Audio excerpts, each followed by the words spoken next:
की कोशिश कर रहे हैं।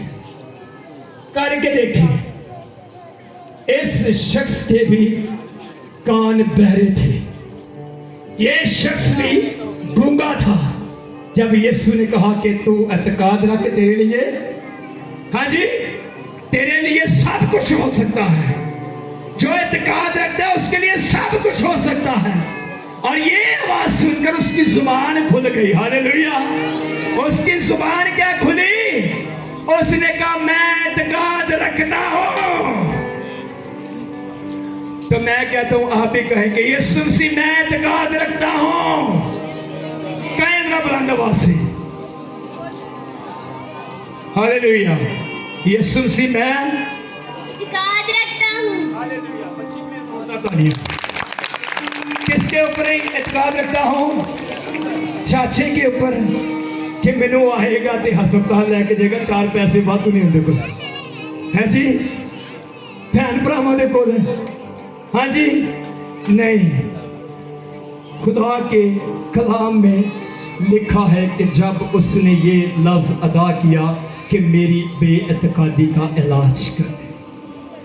आज मेरे असीसों, अगर आप अपने बेटे के लिए, अपनी बेटी के लिए, अपने घराने खानदान के लिए बहाली चाहते हैं, तो घर का जो एक लीडर है उससे पहले एतकाद रखने की जरूरत है। सबसे पहले उसे यीशु मसीह के करीब होने की जरूरत है। सबसे पहले उसको यीशु के साथ जुड़ने की जरूरत है। सबसे पहले उसको यीशु के साथ मुत्तफिक होने की जरूरत है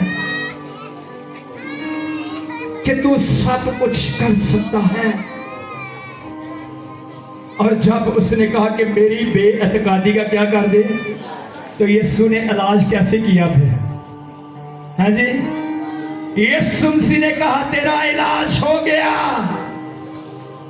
अब तेरी हालातें जिंदगी बदल गई। लोग इकट्ठे हो चुके हैं, मजमा इकट्ठा हो चुका है, और उसने उसके बेटे की तरफ कदम बढ़ाए। वो जो लेट रहा था, बुरी स्पिरिट उसे कुचल रही थी, बुरी स्पिरिट उसको कुचल कर उसको सुकड़ा सा कर दिया, दुख दे रही थी।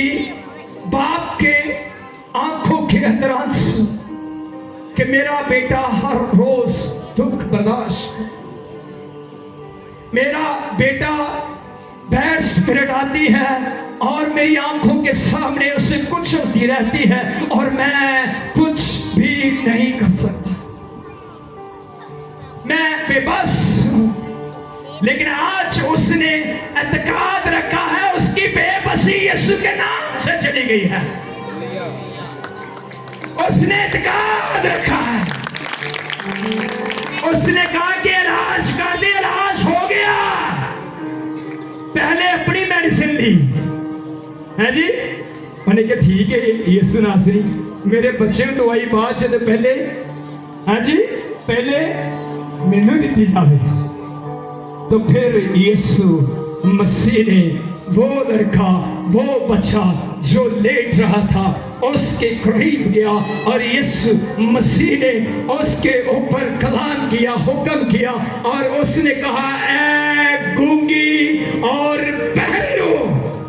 क्या कहा? ऊंची आवाज से, ऐ गूंगी और बहरी रो, मैं तुझे हुक्म देता हूं। हालेलुया। और जिसके हुक्म करने से आसमान बन गया, जिसके हुक्म करने से जमीन बन गई, जिसके हुक्म करने से लाजर कब्र में से बाहर आ गया, और फिर से वो कलाम करता है कि मैं तुझे हुक्म देता हूं। और उसने हुक्म क्या दिया कि मैं तुझे हुक्म देता हूं कि तू इसमें से निकला और फिर कभी दाखिल ना होना।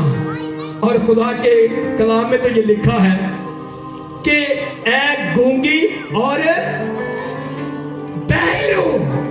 हुण दसो जी, वो तो बहरी सुन सकती है, इसे भी बाप दुख पांदा है क्योंकि बहरी बहरे सुनते नहीं है।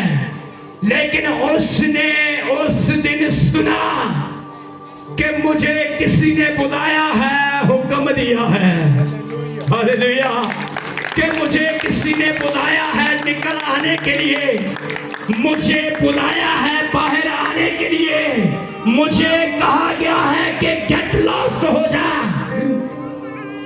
मुझे कहा गया है कि निकल जा, मुझे कहा गया है कि इस जगह को छोड़ दे।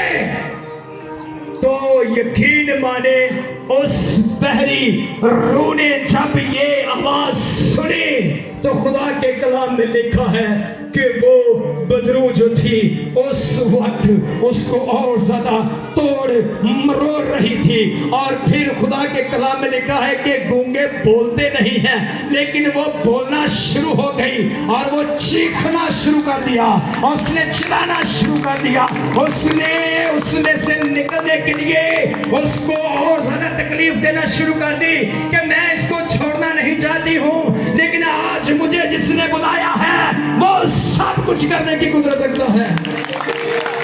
मैं इसमें से निकलूंगी। उसमें से निकले और जब निकले तो लिखा है कि सब ने कहा अब ये बच्चा मर गया। क्या हो गया? वाकई उनके साथ साथ नहीं सी आंड है ते लिखिया खुदा दे कलाम च उनके मुंह पिया। वो उसकी हरकत बंद हो चुकी थी, वाइब्रेट करना, मूवमेंट करना बंद हो चुका था, स्टिल हो चुका था और वो जमीन पर पड़ा हुआ था, गर्द के अंदर